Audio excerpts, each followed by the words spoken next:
Okay, it's actually 3 a.m. I'm making this video because I'm actually an insomniac, but we move. We actually move. Hi guys, welcome to my channel. It's Proceed here. Welcome to my old subscribers, but also welcome to my new subscribers. I thought I would quickly make just a little chat video talking about the events that have unraveled in my life in the last couple of days, and just my reflections and just my thoughts on like everything that's happened as of recent. So I know some of you guys might have known because you have followed me or subscribed to me because of it, but I graduated from medical school as of about a week now, and I also tweeted a couple of things about that and it kind of went viral, and I just wanted to discuss like my thoughts and just my journey about med school, to be honest, and everything else. So before I continue, please don't forget to subscribe. Please don't forget to like this video as well if you enjoy it, and yeah, definitely let me know your thoughts and like everything else in the comments. I'd love to know.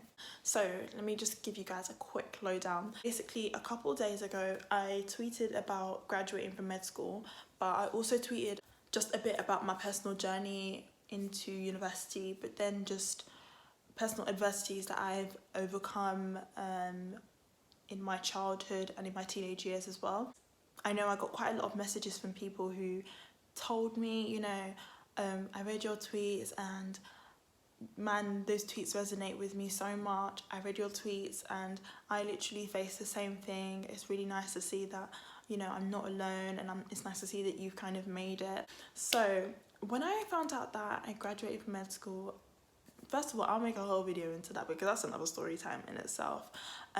But that was, I didn't even believe the news. I was just like, no, I haven't graduated from med school. This has got to be a lie. There's got to be like a caveat somewhere. But I was so excited, like so excited, that I kind of kept it private for like a couple days, like 4 days, 5 days. I told like super close friends and family, but I told them like not to say anything because I didn't want to announce it. And then basically at one point I was like, do you know what, I need to shout this. I need to let the world know that this has just happened. This is an amazing thing and I need to let people know. And so I started tweeting about it, and then at one point in the spur of a moment I just decided to talk about my personal journey into medical school. So just in a nutshell, I already mentioned some of the things in the tweet, but I am from a single parent home. My mum is a first generation immigrant who came to this country in the 90s, and I guess you could say statistically I grew up as a child in poverty, so it was just all a bit of a struggle. And as a result of all of that, we had issues with finances, we had issues with housing, we had issues with just emotionally, like mentally as well, health issues. So there was quite a lot of things that came out of it, and I'm the eldest in my family, so I think as being the eldest, I kind of assumed the role of a second parent. I was never given that role ever. In fact, if anything, my mum never wanted me to take things on till this day. Like she hates when I take things on emotionally. But when you're the eldest, you just assume the role and you just take it on because you have a sense of responsibility to be able to help your parent and help your family as well. So I guess when I grew up, like I mentioned stuff about writing and being an advocate for my family, and that's very much true. Anyone who knows this, anyone who is a child of a first generation immigrant, I know you feel me when I say this, but I had to learn very quickly how to write letters. I literally wrote to the Prime Minister when I was like 8 or 9, I can't remember the age, but I wrote to the Prime Minister concerning a personal circumstance that I was facing at home. But I had to write to councils, I had to go to meetings, I had to speak to people on the phone, having to go to housing associations and having to speak up for my family and explain to them it's really important that we, you know, get this house or whatever, just to help my family. I think it's really sad that this is still an issue that a lot of young people and a lot of young families or families in general are still facing. when I was younger, I always thought that, you know, this kind of issue, you know, not having money or having to rely on free school meals or not having a stable house, I always thought that those things would be eradicated when I was a little bit older, but clearly that's not the case. And it's just really unfortunate that we have to see people of public figures who are non-political, non-government people having to petition for things like free school meals, having to petition for things like ensuring that families have internet access for homework and stuff like that. So it's just, for me, it's just like, it's really sad that this is still the case, and I really hope in the future that I will do some more work and dedicate my time to help those people, help people who are just like me, and to just inspire young people to reach their goals. You don't have to become a doctor, you don't have to become a lawyer, you don't have to become an engineer. As long as you have a goal and you have a plan and you stick to your goal and you stick to your plan, you can literally become anything you want.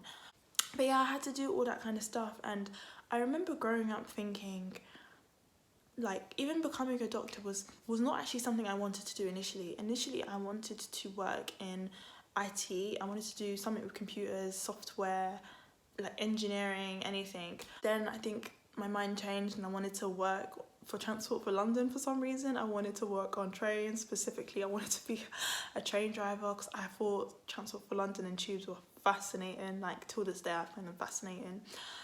Then when I started studying science in school, I started to get more of an interest in human biology.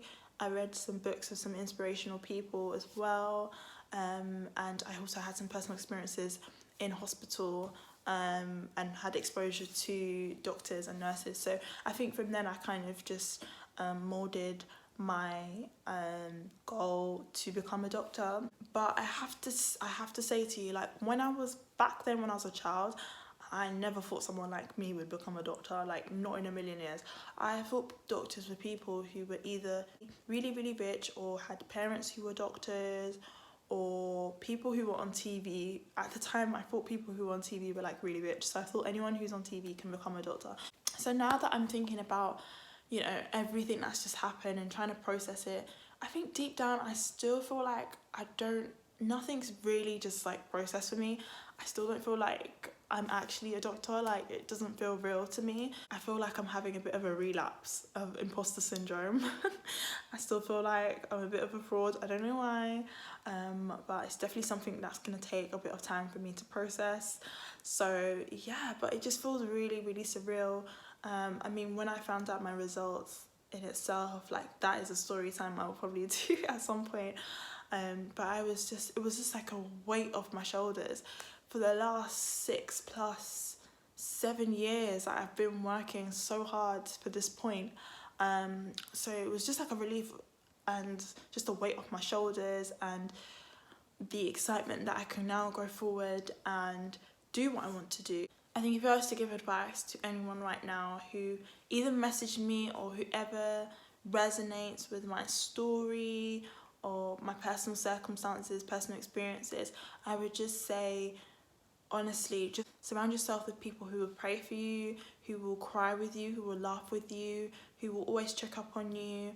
Like, use up libraries, go online and try and find opportunities. Literally go on Twitter and type in opportunities for aspiring ex-student or aspiring business owner or anything like that.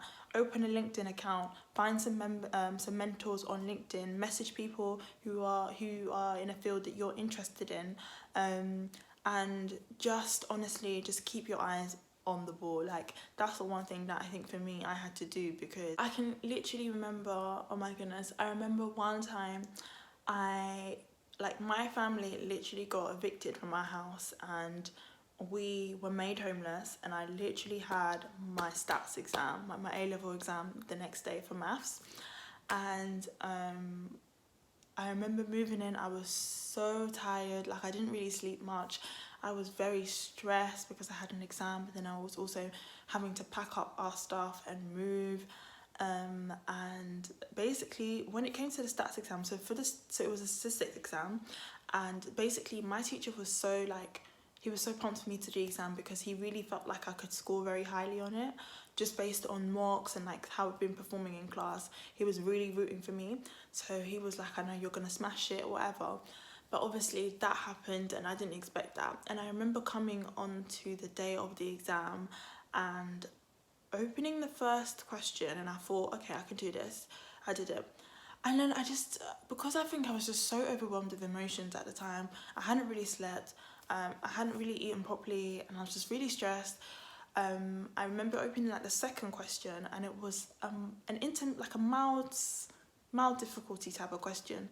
But I just remember like I just didn't know what to do. Like I literally had a mind block, and I literally had a mind block, and I didn't know what to do, and I was just so overcome with emotion.